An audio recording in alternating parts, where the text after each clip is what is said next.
Hey, everybody. Welcome to the Triple T for Knife Makers podcast. I'm Dennis Tyrell from Tyrell Knifeworks. And as always, I have my co-host, Jerid. I dance better than an Australian breakdancer, Sandoval from Echo Blades. Yeah, you guys can't see me gigging out over here.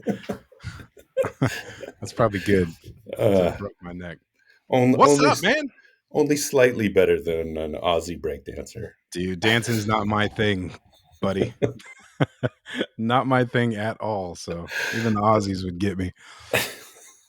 Have you seen all the memes coming out of that thing? It is just unbelievable. No, I just thought you were being one of those guys. What? You haven't seen? I haven't my seen it. God! Really? No, I'm interested. What? The women's breakdancing, the Australian women's breakdancing. You didn't see it? No, I did not catch it. It's so bad that there are. I must have seen 100 memes today about it. People's pets squirming on the ground, saying that it's better than she got no points, none. Oh my God! Like, didn't get a point. She came in dead last, and you should. I mean, you remember breakdancing from the '80s, right? What it looked like? Sure. This looks nothing like that. It looks like a Saturday Night Live skit. So she broke. She broke. She was just broken dancing. She broke the internet. So that joke was totally lost on you, but everyone else, I'm sure, thought it was hilarious. I'm sure you bring the thunder every week, sir.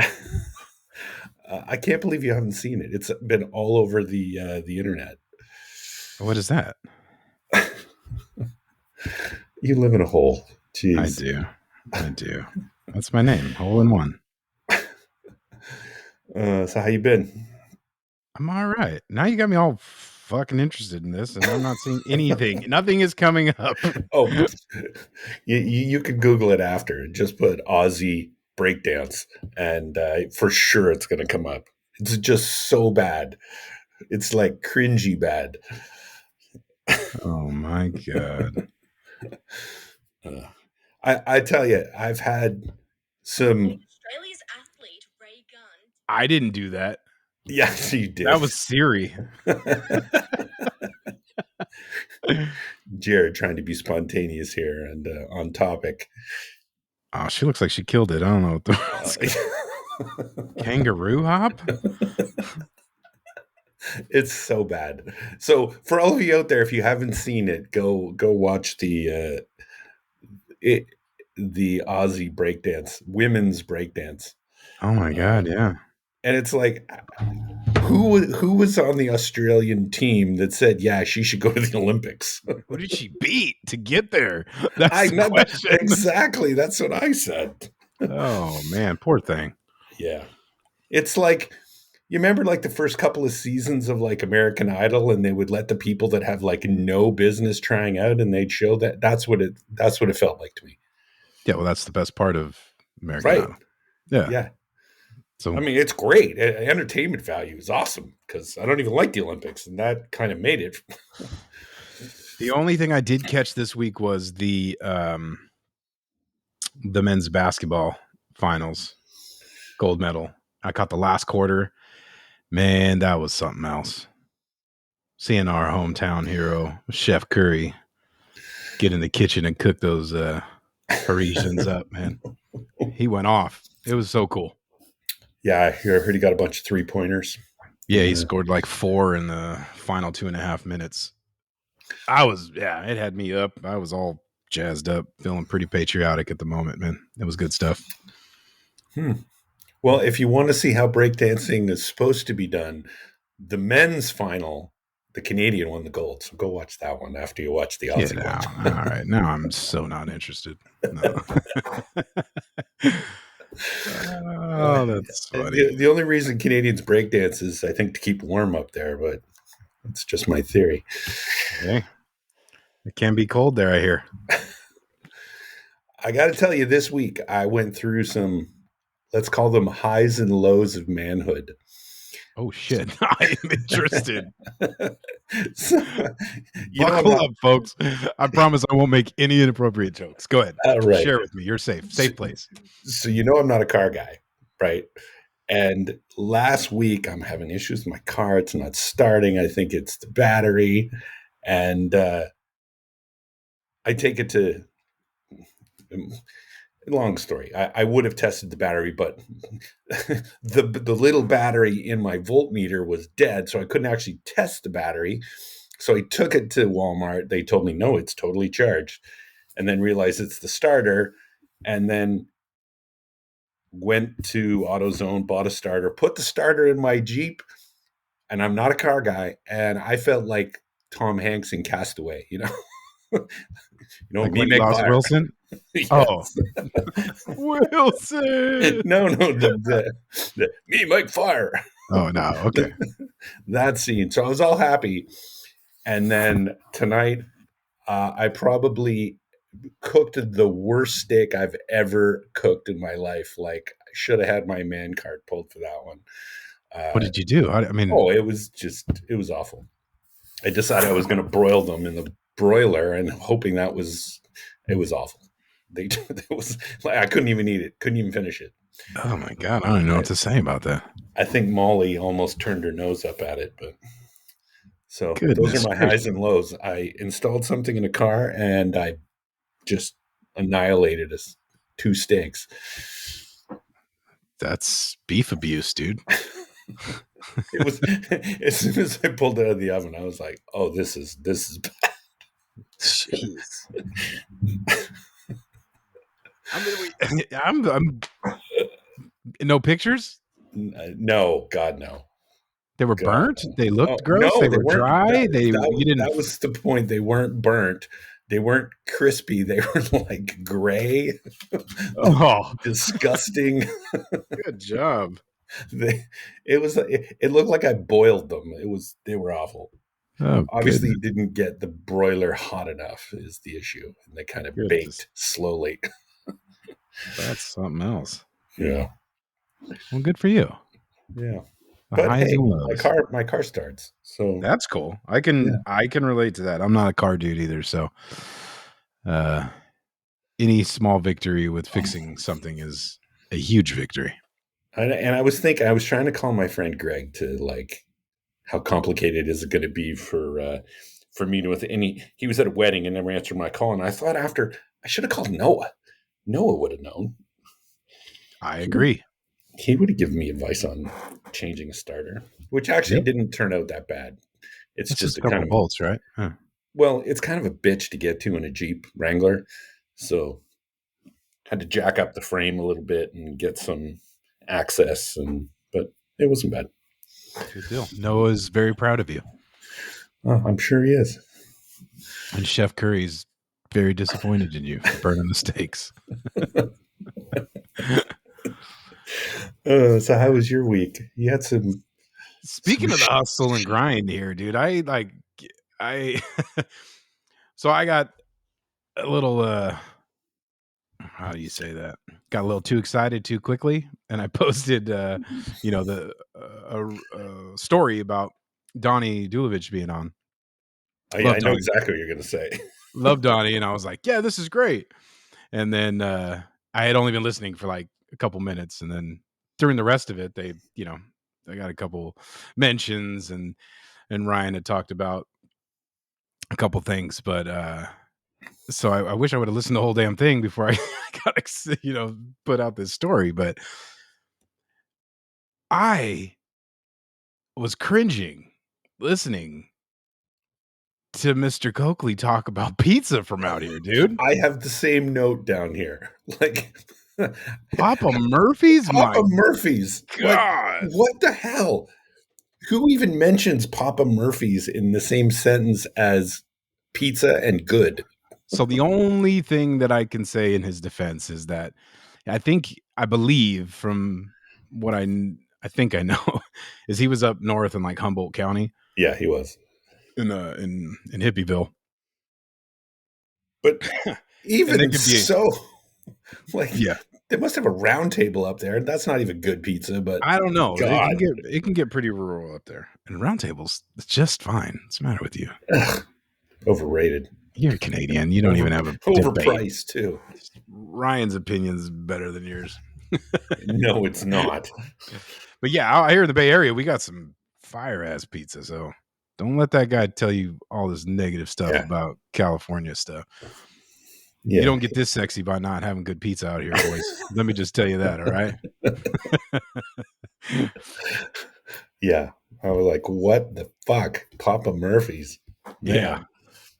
But I was laughing because apparently while I have been doing this podcast, I'm sharing stuff about myself, and I have apparently coined the term "pulling a Jerid." Yeah, I laughed my ass off when I heard I that. did too, man. I absolutely love that, because I'm just sitting here filling time with words and talking about, how I like to profile. I seem to do more profiling than finishing sometimes. And it's become a thing. So pulling a Jerid every time someone's profiling a knife. I love it. It was hilarious. I laughed my ass off. It was super cool. So yeah, pull a I think Jerid, guys. when we were at Rick's, I even pointed at his bucket of profiled knives and said he was pulling a Jerid. Yeah. His bucket ain't got nothing on my bucket. Oh, I think he's got you beat. No. He's been at it a little longer. Yeah, I got quite a few. I got unfinished profiles. Try that. Lazy. But I did get, and Ryan was talking about. They were talking about Coakley's having knife scales, wood blocks, that he's stabilizing and stuff. And I have grabbed a couple the last time, so I got a couple of these black burls.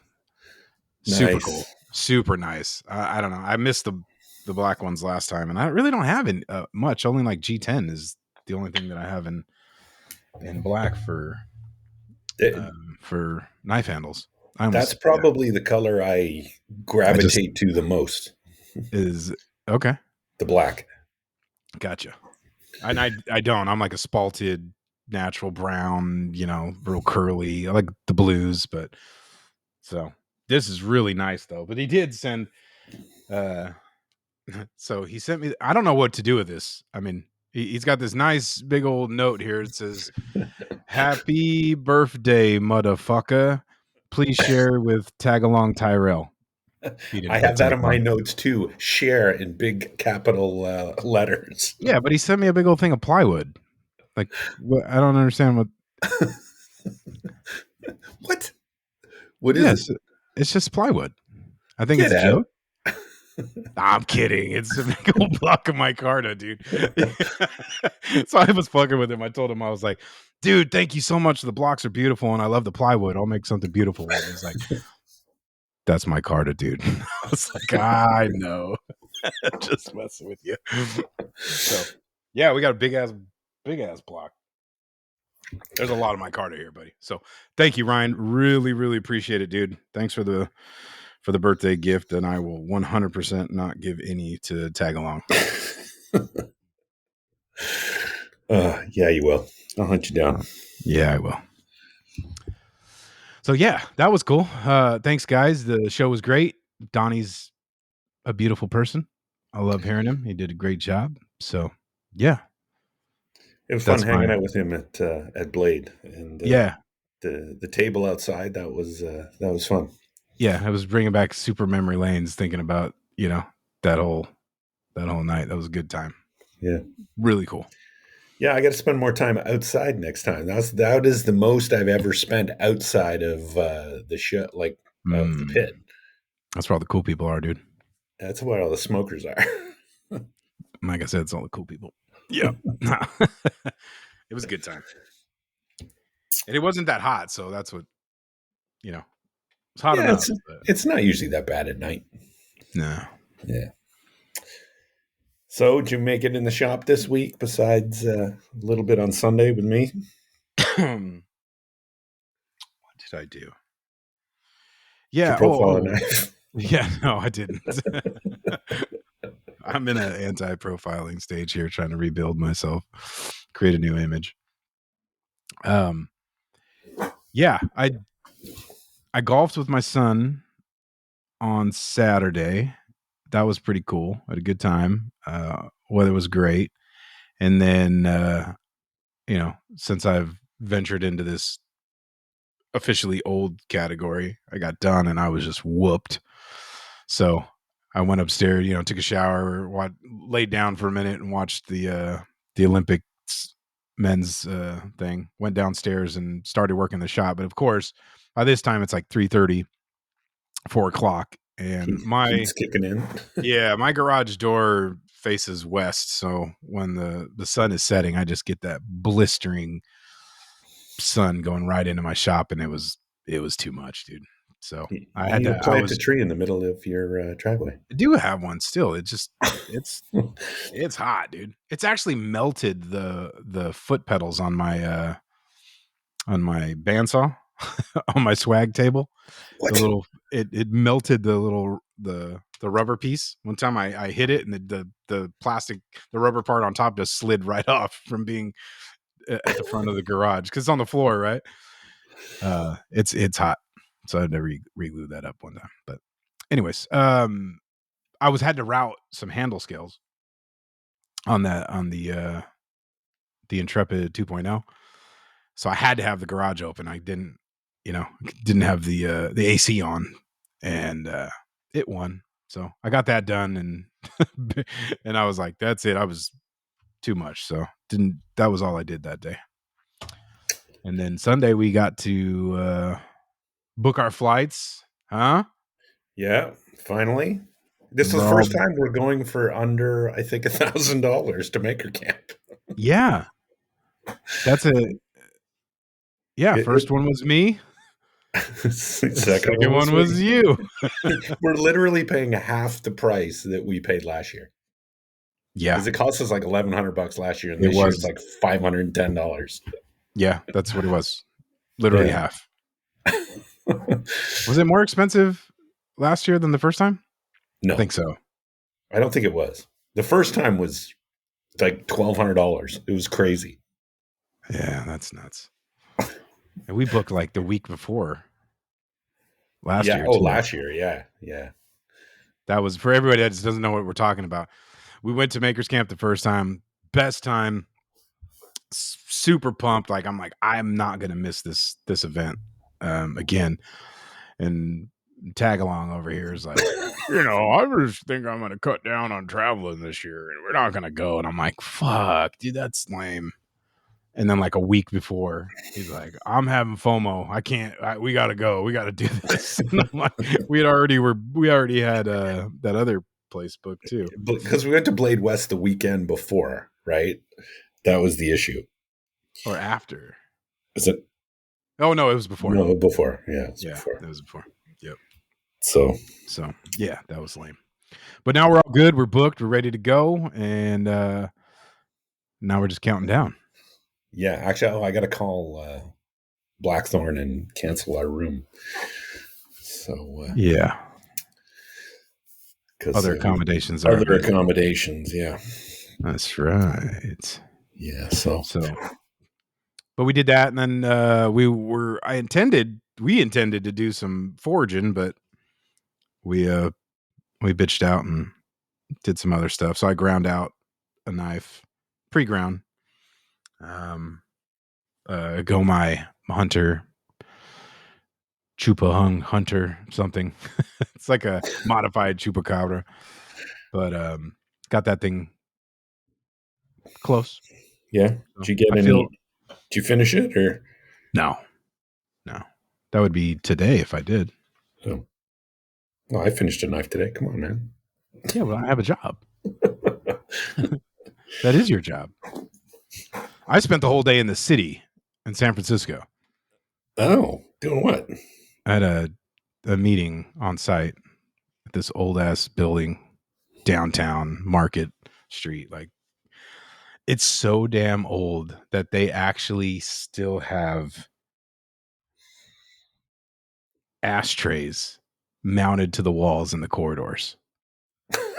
It was crazy. And I went into the bathroom and they literally had 2 urinals and an ashtray right next to a same one mounted on the wall. Yeah. So, that place has been there since the 70s. Oh no, it's so historical. No, I Early, mean, at least, yeah. Like, they haven't put ashtrays in buildings since at least the 70s, yeah. right? But I'm saying it's an historical building. It's been there for a Yeah. long ass Yeah. time. It's pretty cool building. But yeah, and I have a love hate relationship with the city. It's like getting in there is always a bitch. It's like an hour and a half, 2 hours from 2 hours from where we are, about an hour and a half minimum from my office. Always just a gang of traffic. Wait, your office is And in Pleasanton. How is it an hour and a half from Pleasanton? well, I'm not the only one going there, Dennis. You mean during rush hour? Yeah. Yeah. That's what I'm talking about today. Yeah. Okay. It would take me 2+ hours from here and I actually 2 hours from my office isn't uncommon either, but it was about an hour and a half. But so that part was actually pretty cool. Not too much, but yeah, it's a very, very beautiful, dirty, bad smelling place. When you're in the city though, it's actually not that bad. Like you look up, you see all the buildings, you see the people, it's hustle and bustle, moving fast. And then you're like, I don't know, man. I don't mind it too much when I'm here, but then you got to like leave and go 5 miles down the road and it takes you 20 minutes. So, it's not Have you been it's to not the other big business. cities in the U.S.? I get the feeling you haven't. What do you mean? Like you've been to New York, you've been to Chicago. I I've been to New York. I've been yeah, to LA. Been to a lot of them. yeah. I I'm talking mean, about my city. This is where I grew up. This is what I'm saying. Like San Francisco it's not the business right now. eh, I mean, it's not my favorite city, but as far as cleanliness, it's not the worst, but it's not the Bullshit. best either. When was the last time you've been there? It is absolutely horrific right Like now. 2 weeks ago. Where did you go? No, I was in Oakland. Sorry, Oakland, but it was a month ago. I was in the city because we went to dinner. So You did wasn't not go to Diddy at the center. You were like in South San Francisco. It's entirely different, dude. I was not in South San Francisco. We were in like Little Italy. Get at it. Well, that place is nice. I'm talking about Market Street downtown. That thing's a shithole. Yeah, It smells okay. like piss and shit. So you tell me that's not dirty. If there's a dirtier place, I ain't trying to go there. Oh, But yeah, that was cool. It was a beautiful day though. Enjoyed that. yeah, And now I'm here with you, sharing yeah. stories of nothing. The show about nothing. The Nothing Show. Oh, well, I mean, beyond repairing cars, I had a pretty good week. Started the week with this folder class, which was very, very fun. Mother. Go ahead. You all right? Yeah. Do you need a moment? Yeah. Uh-huh. You ever see like dudes that are like they can't say I love you, and that's how I feel about every time you do something that's cool. Like I hate telling you did a great job. It's like I think Mike Vagnino did a fantastic job teaching you. Oh, how about I say that? Okay, I'll take that. No, dude, the folder was badass, dude. Thank you. I love it seriously. Yeah, I mean, it was like that's Mike's design. Mike's like, I was just there being a sponge. And I mean, I did all the steps, and he's like, drill here, drill there, do this, do that. Mm-hmm. But it's a liner lock folder. The blade is it's an old steel you can't get anymore. Some chrome D2 variant, something like that. All titanium fittings, carbon fiber scales, but it was in the first time I've ever worked with titanium, which was interesting. I was actually the part that I was most worried about, which actually ended up being the easiest part, was tapping. Like it's a 256 tap. It's a tiny little tap, and I'm like, this fucking thing's gonna break off like nobody's business, Right. especially trying to tap titanium. That was the easiest part. Oh wow. So yeah, tapping, drilling tiny little holes, lots of work on a mill. But I mean, and I'm going to make a video about making a folder. But folks, if you're thinking about getting into folders, yes, you can toil around on your own, but you're not going to learn the little tricks. I mean, I'll do my best in a video, but there's the little tricks that watching someone who's done it for years, like just the way he's got his mill set up, the way he's got a little pin. He actually drilled into the top of his vise and put a little pin there because he just puts his folder and locks it against that pin. Just little things that he's done to make his life easy. Because, I mean, I think 80-90% of what Mike does, that's Mike Vagnino, he's a master smith, is folders. I mean, he's great at folders. Yeah, they're He's great at everything, but folders are his thing. yeah. But yeah, That's where he's landed. Yeah, lots of little things that that I picked up on that yeah, just easier ways to do things. And you know, like there's the part of like putting the little crescent kind of channel in the blade.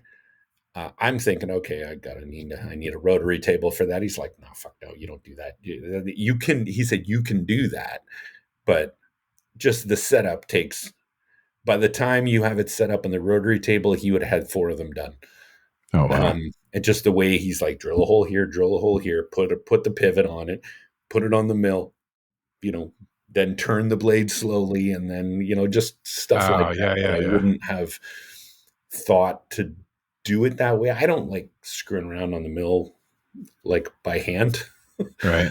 So like that always freaks me out, even though I've done it on the lathe, but on the mill, like moving a part into the cutter seems sketchy, but it wasn't. So kind of got over my fear of that. But That's it was good. really fun. And I mean, the folder's not perfect, but like, and we even did things on purpose in that folder course because I wanted to learn the most that I could. I didn't care about profiling the blade. And like, I said, yeah, like if we can do this course, this is normally like a 3-day course. Like we can do it in 2 days. Great. You cut out the blade, cut out the liners, because he has them stock made. I'm like, let's just use your stock model because I don't care. I'm going to design my own, but I want to learn, the ins and The ins outs. and outs. Yeah. Yeah. And then even like to compare, it was his idea. It's like, okay, well, we'll put um, a washer on one side and um, the roller bearing. We'll put a roller bearing on the other side so you understand how to do each one and what the differences are and how they fit. So that was cool. And then we did a hidden pivot screw on one side and then exposed one on the other. So we just, I wouldn't say it's a Franken knife, but there are things about it, if you didn't know, that you would be confused why you did this on one side and not on the other. But Right. it's because I wanted to learn all this stuff in one knife. So, but No, I think it's a great, and thank you for sharing. Thank you for doing it. I think it's great for the other 7 people listening this week to, be encouraged to pursue classes, and expand their knowledge. And, I mean, it's one thing that's beautiful about making is how much information today anyways that is available for us to do research on our own and be self-taught and up to a point, and then interact with people in the community to get direction and stuff. But when somebody like yourself is willing to step out of that and pursue education and other things, I think it speaks a lot about how much more there is to gain and how much instruction is invaluable, right? And yeah, keeping you moving forward and progressing into new things, right? So you don't become stagnant. So I appreciate you doing that, man. And I think excellent choice going to Mike, dude. He's a great dude and a great teacher. So and the one thing I have learned after I got home, of course, I had to go and buy all the shit for it and all the like.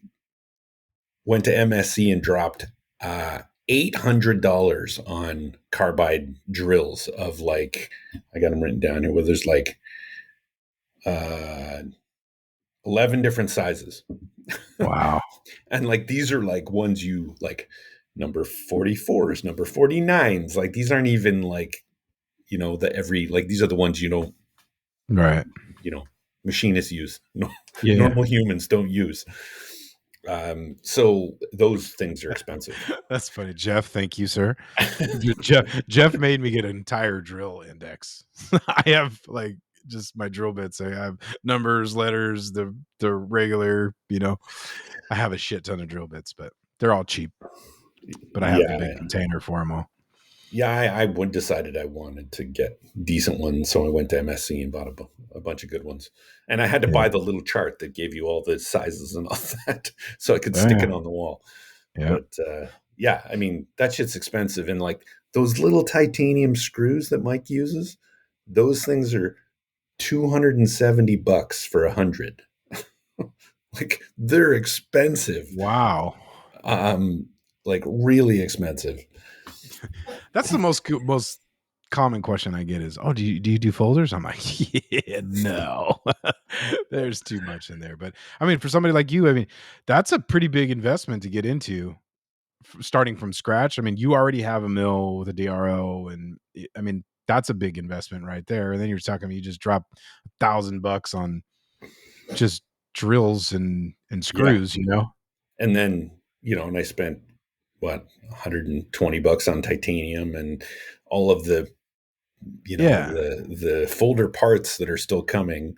So probably like, I don't know, in total is probably like $1,400, but minus the decent mill too, right? Oh yeah. I'm not even counting that. Yeah. Yeah.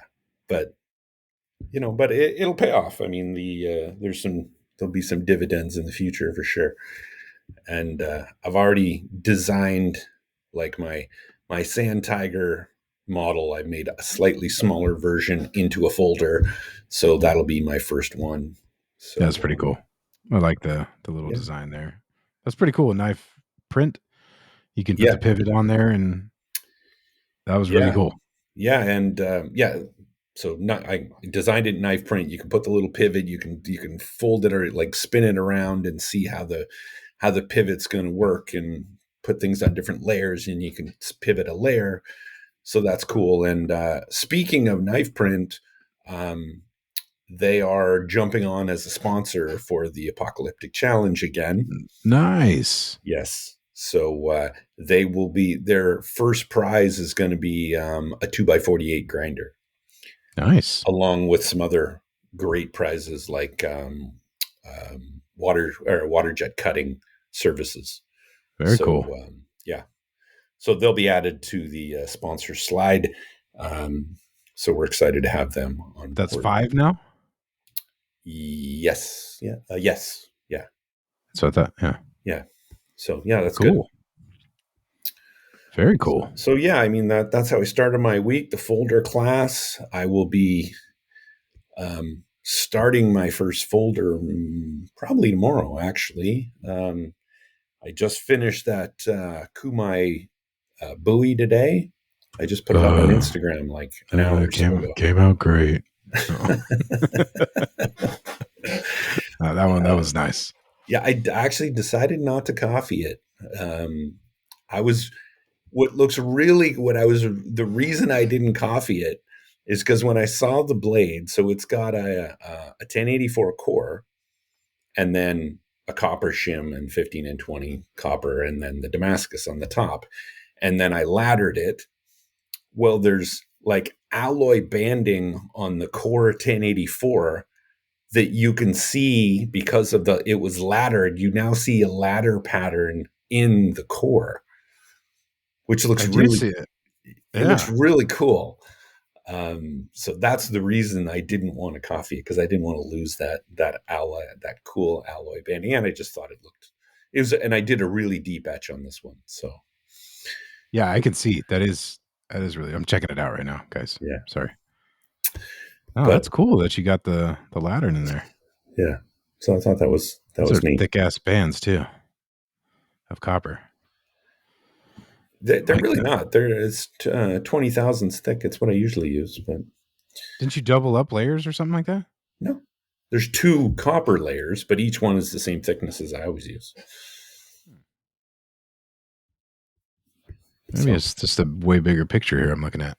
Yeah, it's just you. Yeah. Well, I mean, I'm normally looking at them on my phone. I just maximized it on my gigantic 27-inch monitor. So yeah, I got to make the sheath for that guy tomorrow, and then I'll do that in the morning, and then I want to start profiling Jerid's? Very cool. the new folder. Very cool. We'll just call that one Jerid's. I love that. Yes, yeah, I want to Jerid a knife. But no, Jerid's folder. That's what I'm. No, let me not be unclear about that. You can pull a Jerid making Jerid a folder. I love this. That is cool. Yeah, and in fact, speaking of triple T's, I think I'm going to the easiest way to get my profile onto the steel. I'm going to laser the profile onto the steel with the new laser. So once I decide what the core steel is going to be, I'm probably going to use like CPM 154 or something like that. I'm going to just laser that design right on there. So now I can export a DXF on a knife print, import that into the laser, and just not going to have any scaling issues. No, it's just an outline, like a profile. So every time I've exported a DFX into something else, it always it doesn't come out proportionate. I always got to like do some rescaling and sizing and stuff. You usually have to have it set up in millimeters, is what I found. Okay. I don't know. For some reason, it doesn't. Most of the apps that I've tried, it doesn't like metric. It doesn't like imperial. But if you do it in metric, it works. Okay. And the anyway, it worked. I think it worked fine on the laser. Like I looked at it, and the proportions look correct. But so instead of doing the old school paper, glue, spray paint, you're gonna actually just etch, just laser it right onto the steel. That's pretty cool. Yeah. I don't know how efficient that is, but I think it's super cool. If you have your design in knife print, it's super efficient because it's export, drag and drop, laser. It's really quick. I guess. I'm having a hard time calling you lame. I think I like it. That's a great idea. So I'm definitely going to do that, and I'm probably going to do that for the titanium liners as well. Just export it and do it on the liners. My only question. Sorry, go ahead. My question is the standard, because I did watch the Triple T on the review. Thing looked very cool. Is it big enough to fit the entire knife on the regular board, or will you have to use the extender, the conveyor? God, I could laser 4 of those knives on without how much footprint is that? It's probably 1 foot by 1 foot. Wow. Almost, maybe it's 1 foot by like 10 inches. I mean, it's the F1 Ultra is really big. Yeah. Comparative, doing that side by side was like, whoa, that thing's a monster.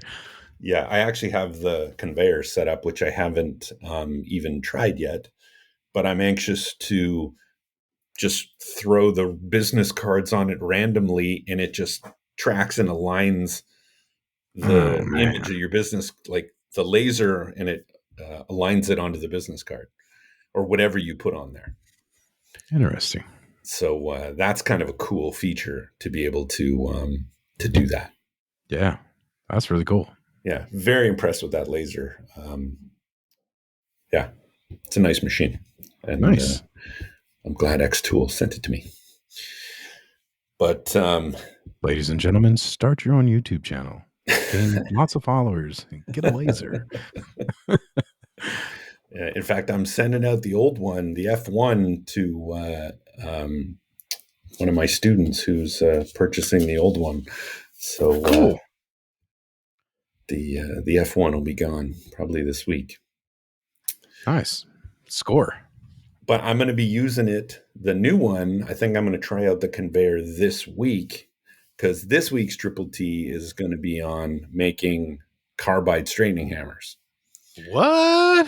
Yeah. So just using, testing carbide straightening hammers. So I made 10 of those. I'll throw them up on the website, but I'm going to put my maker's mark on them. So I'm just going to lay 10 of them on the conveyor and have it just. I like. I mean, that's awesome. Yeah. And I'm thinking if I got to find out how accurate this tracking of the laser is, because I would love to be able to, because it's a pain in the ass when you have 6 knives that are all identical model and you want to laser your maker's mark in the same position on every one. Yeah. I'd like to just put all 6 knives on the conveyor and hit go, and it'll go and just track them and then put the maker's mark in the right spot. I mean, not have to do anything. I don't have to line anything up. I don't have to do anything. Envy. I wasn't sure if that was envy or confusion. No, that was envy. Yeah, That's pretty cool. Yeah. So it's a good machine. I mean, it's the F1 Ultra is definitely pricey. They're like $4,000, $39.99, or actually they're $38 and $38.50. I think they come down a little bit, but it's not just a home machine. It's meant for production work, but it's a nice machine. You know what I was most impressed on with the X Tool, the packaging. They packaged that thing up like it's fucking going to the space shuttle or something. Like, it is the most expert packaging I've ever seen. Like, everything inside is in its own little box with a little handle, and it was just incredible. So kudos to them. It's like the best packaging of anything I've ever received. That's my buddy. He loves a package. He loves a good package. Such a dick. Good for you, bud.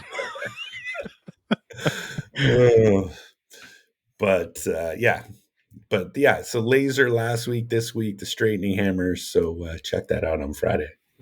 That's really cool. So, well, shit, you had yourself a very eventful week being retired, you old fart.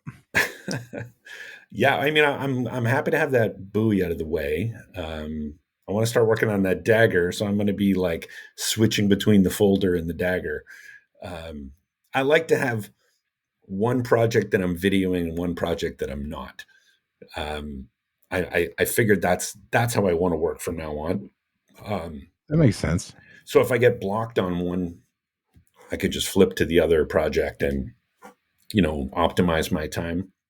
Yeah. Because trying to video 2 things, my tiny brain gets confused, like which one I'm on, and then like the footage and putting the footage in the right spot and making sure I don't, delete the footage or do dumb shit. And so, yeah. So not going to be videoing the first folder. I'll when I do a nice Damascus folder, then I'll probably video that, but not this one. That makes sense. Yeah. But privately go through all the struggle bus while you're doing. So you're going to do the dagger next? Well, the dagger and the folder I'll start at the same time. I mean, the folder I got to start. It's profiled. I got to start grinding. Do I don't. That's another one. I'm not sure. It's so thick though. I think I have to grind some of it pre heat treat, because that one's going to have the hollow, so it's pretty thick. Like it's almost 3/8. Oh, that's right. You're going to do the hollow on that thing. It's at least it's probably a quarter, not 3/8. It's probably just over a quarter. It's probably like maybe 300 thousandths thick.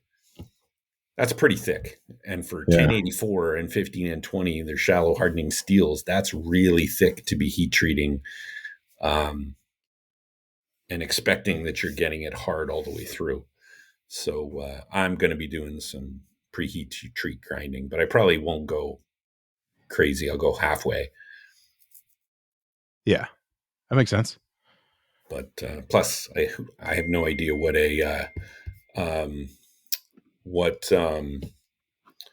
what a hollow is going to do as far as um, the the heat treat and twisting it and all that stuff. Gotcha. So. Yeah. So this week, and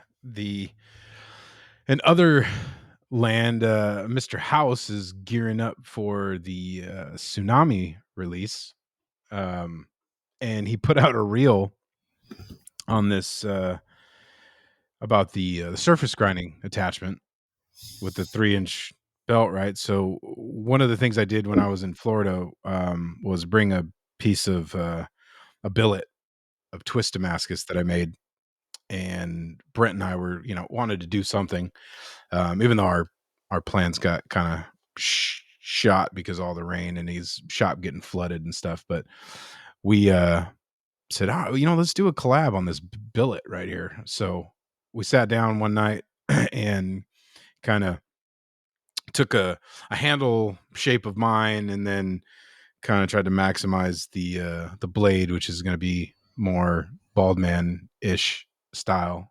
And we profiled it, drilled the holes, did all that stuff. So I left it there. He's going to do the grind, and then heat treat it, do the grind, and then send it back to me, and then I'm going to finish it up. But Brian released that reel, and he kind of showed, because the knife is pretty damn thick. It's over 2 inches wide, and he slapped it on the 3-inch belt and surface ground it, and came out cool, real easy, made quick work of you're not having to slide the blade up and down and on the 2-inch wide stuff. But that was that's going to be something that's coming up too that I'm really excited about, is that little collab with Brent. And I finally just got a picture. I just sent it to you there with the twist on there. It's looking really damn cool. Yeah, it looks awesome. The twist, it's still pretty tight. The twist, so it looks good. Yeah, it's tight. Yeah, we used the machine for that one. That's right.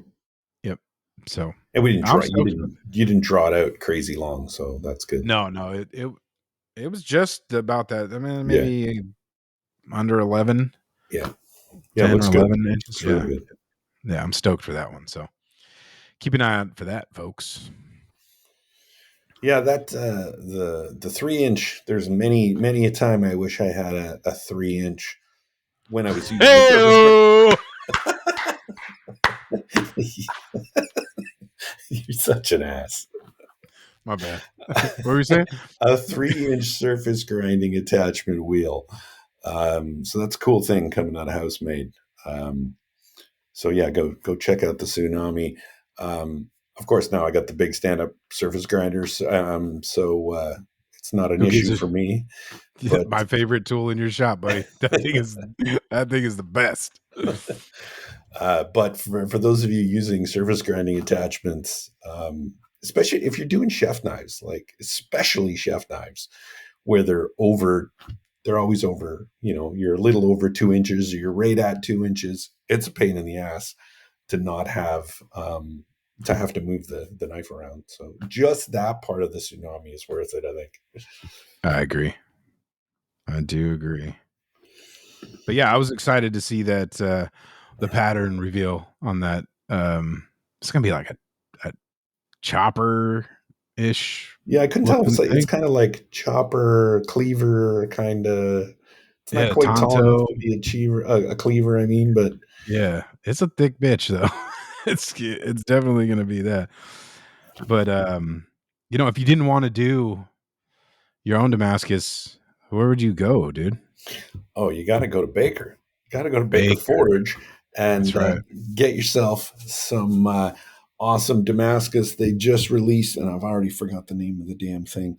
Surge. Yes, the Surge, which I thought was really cool. Speaking of cleavers, they got an image of a cleaver up there. It's kind of like a wavy ladder, but going horizontally. Instead of vertically down the blades. It's a really cool pattern. So go check that out from Baker. Yeah, and they're doing their steel showdown. What's the latest bracket? What did they do?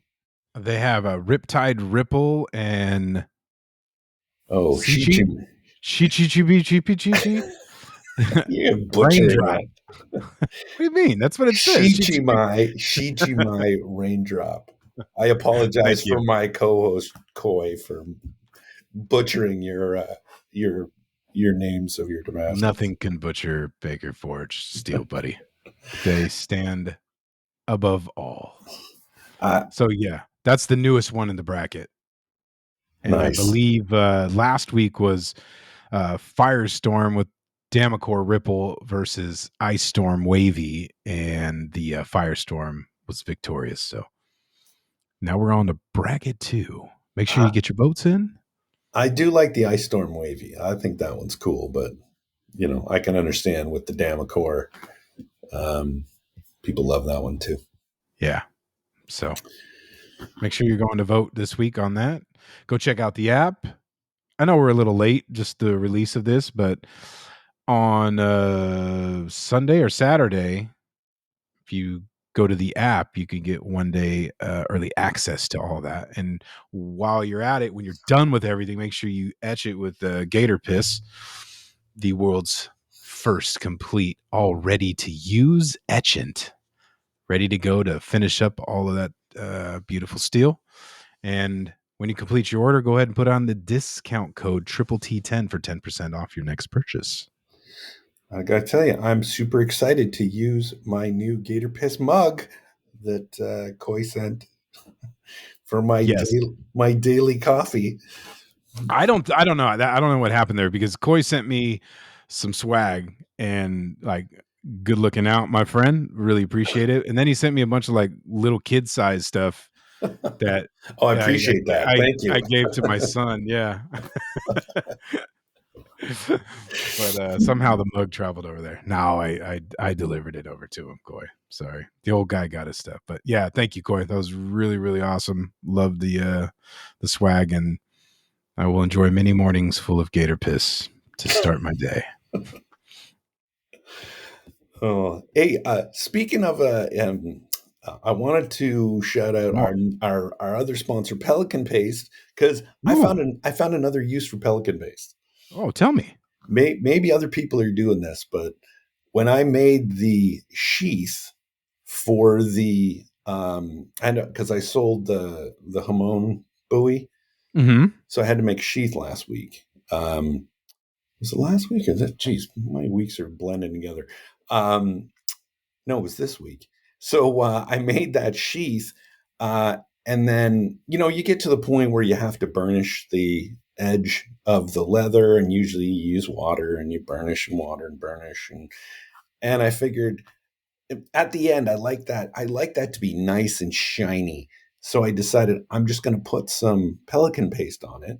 Nice. So I put that around the edge of the sheath and then burnished it and then buffed it. Looks like $1 million.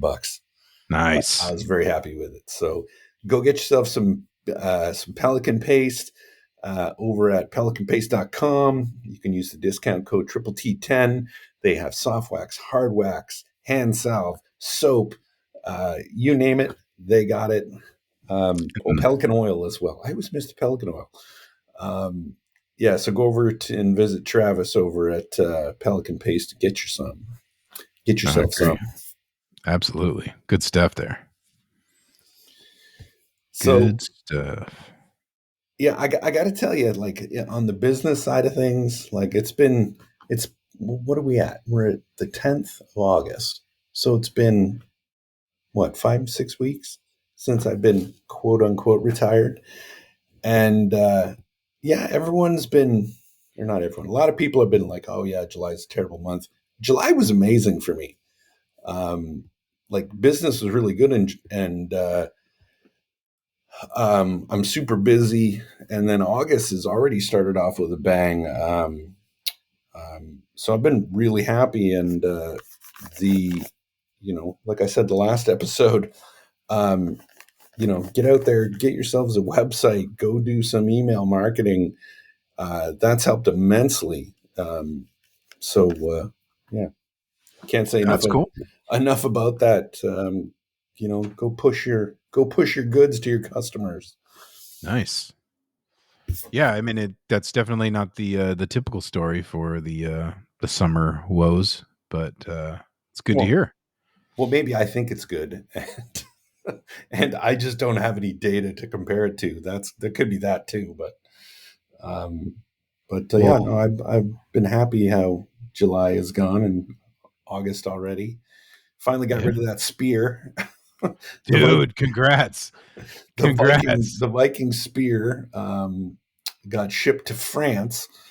Oh. Um, yeah, I told my wife that someone's going to use it in the javelin in the Olympics. Yeah. But yeah, I was happy to get rid of that thing. It was kind of a bitch to ship because it was like with the haft, it's like 5.5 feet. Well, no, if I attach the head, it's 6 feet, over 6 feet. But I took the spearhead off, wrapped it up, and actually ended up shipping it in a PVC pipe with caps on the end Oh, nice. because I Is that had was that one of the things that we dropped off? yeah. Yeah, Yeah, okay. that was that big black PVC pipe. Um, Nice. because I was like, well, I couldn't find a 6 foot cardboard tube that wasn't going to cost me like an arm and a leg, and I already had the PVC pipe, so it ended up just not costing me anything. Actually, I had to buy a cap for one end because I didn't have it, but yeah, sent that off to France, and yeah, that was one of the things I was thrilled about as far as starting August off with a bang. So Yeah, that thing is sat around for a long time. That's a bummer. That one that's the one where you got fucking hosed on, right? yeah, that's where like I don't know if the guy was intending to hose me the whole time or and just wanted to see me make one for the show for the YouTube channel or like his wife caught wind of that he was going to spend that much money on something is what I'm guessing. Oh, those wives. Yeah. You did what? I'm pretty sure that's what it was. No, I didn't, honey. That's cool. I'm glad you got that out. That's really cool. Yeah. Hey, should we do some maker spotlights? Well, I think we should. All right. Who you got? I got you go first. Oh, okay. I'll go first. I have this week in me looking at folders and starting off on folders. I picked someone who seems to do a lot of folders. Wasn't someone that I was familiar with. I just saw them, follow me. R Champ Knives. So R Champ Knives. That's Robert Champion Knives. He's in Amarillo, Texas. And he's done some really, really nice stuff. Like some of his folders, like he's got Damascus folders with, he works with a lot of mammoth. He's got one which is like a feather pattern. He had the bolsters engraved, like just really, really nice stuff. Uh, After making a folder of this stuff that I look at and appreciate even more now.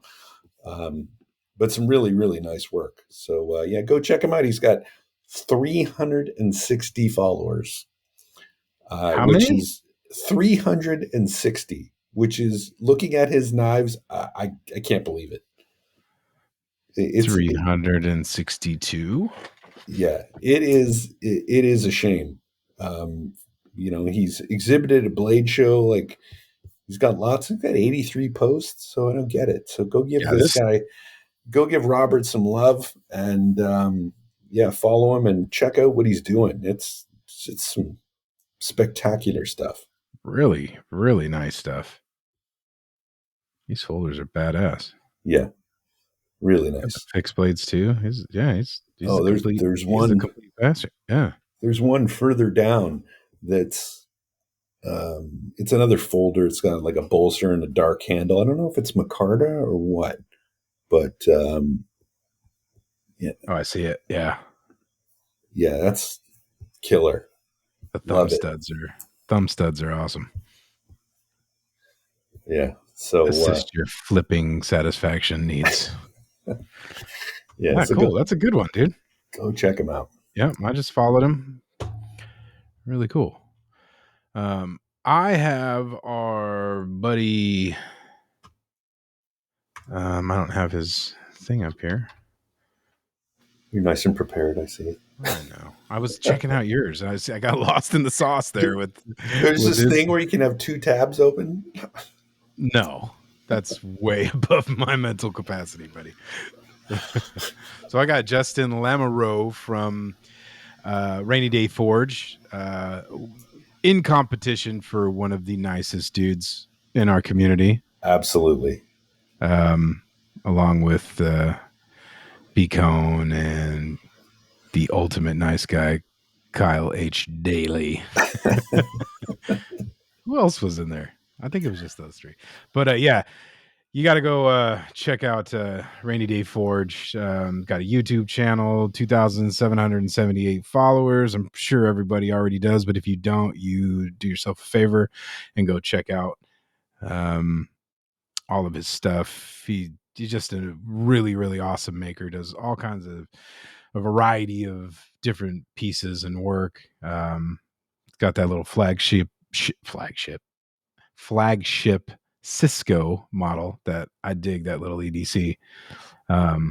So great dude, great follow for sure. Good content, and go check it out at Rainy Day Forge on Instagram and Threads.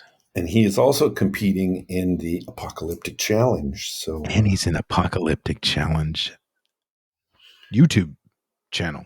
that's right. Right? Yeah. That's right. That's good stuff. Wait, is he? I don't remember if he's a judge this time. I'm like spacing on who the judges are. No, I think he was a judge for the last one. I think he's in the regular participants on this one.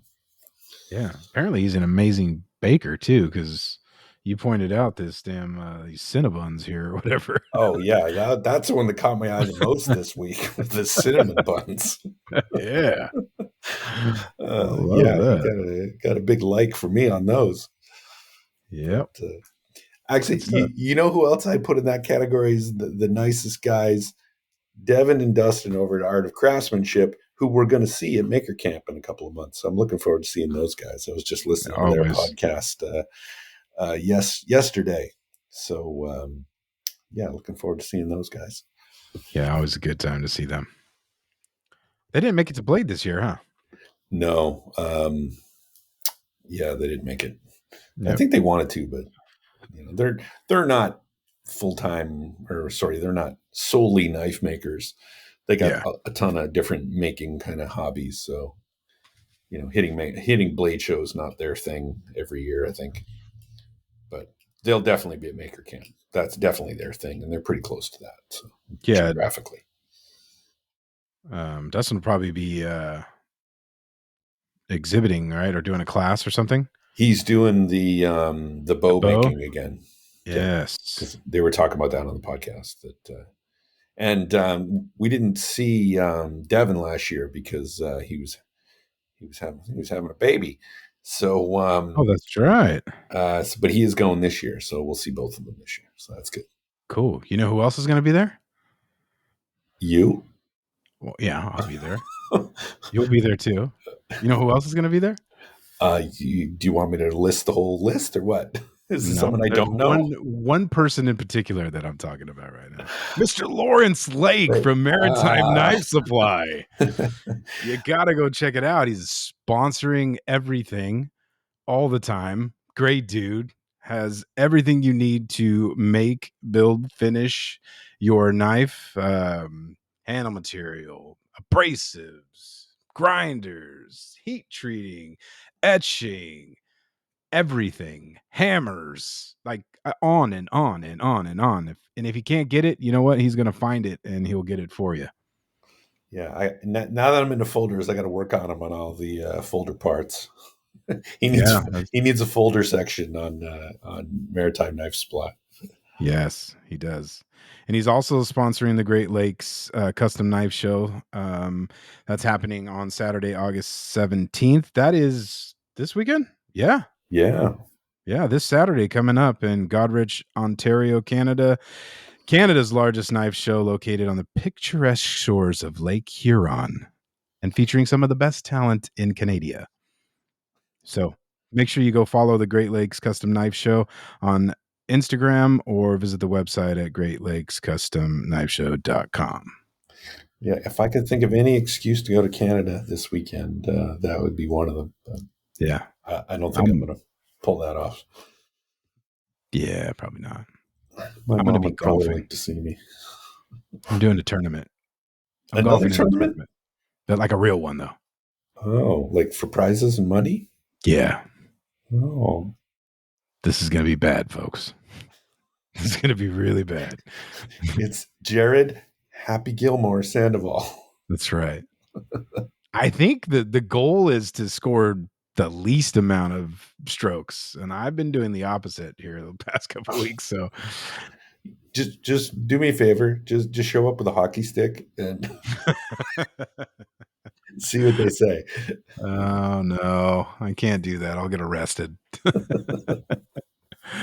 Where's the tournament? It's going to be at in Castro Valley at Redwood something or other. Oh, I played that one. Yeah, that's right on Redwood course. Road. Like up. Yeah, I played that one. That's a nice course. It's all right. Yeah. As I recall, it's really narrow. It's narrow. Yeah, that's what I'm saying. It's not.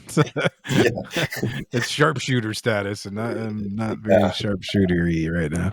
I remember getting a few bad looks when I played that course because it was all over the place. Yeah, at least there's not houses around. You're just not going to ever find your ball. It's being in all those woods. Isn't it one of those like the opposing fairways are like side by side? So you're sure, but there's a big ass line of trees in there, so you're not going into the other one. You're just going to be hitting behind a tree all day long. God, I remember there was one, like every time I hit a ball, it would go into the other fairway, and I was hitting from the other fairway and like dodging balls coming the other way. Yeah, but I suck at golf, so well, there you go. Yeah, I played a course this weekend that was pretty wide open, and I did plenty of, when I do hit a fairway, it's definitely not mine. So, but if you're not going to come watch me at this golf tournament, then you should go to Canada and go check out that knife show. I'm interested to see some posts and some feedback from how that went. Yeah, no, I'd love to go up sometime, maybe next year. My mom keeps harassing me to go back to Canada. So, when was the last time you've been? Oh, it's been before the year before Kim and I got married, and we just had our 5-year anniversary. Oh, so yeah, it's been a while. You're a bad boy. That's all I need is you piling on with my mom about why I haven't gone to visit. I'm very, very, very ashamed of you. I'm blaming most of that on COVID. Mm-hmm. At least half that time was due to COVID. So.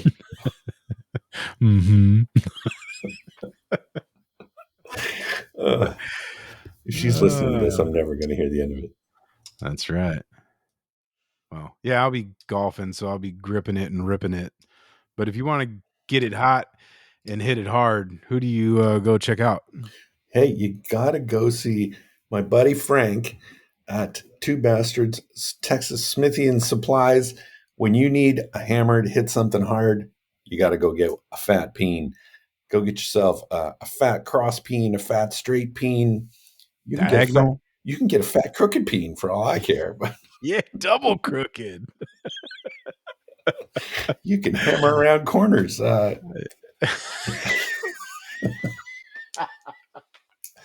get yourself a hammer from Two Basterds, Texas Smithy and Supplies. It is my favorite hammer in the shop. It will be yours too.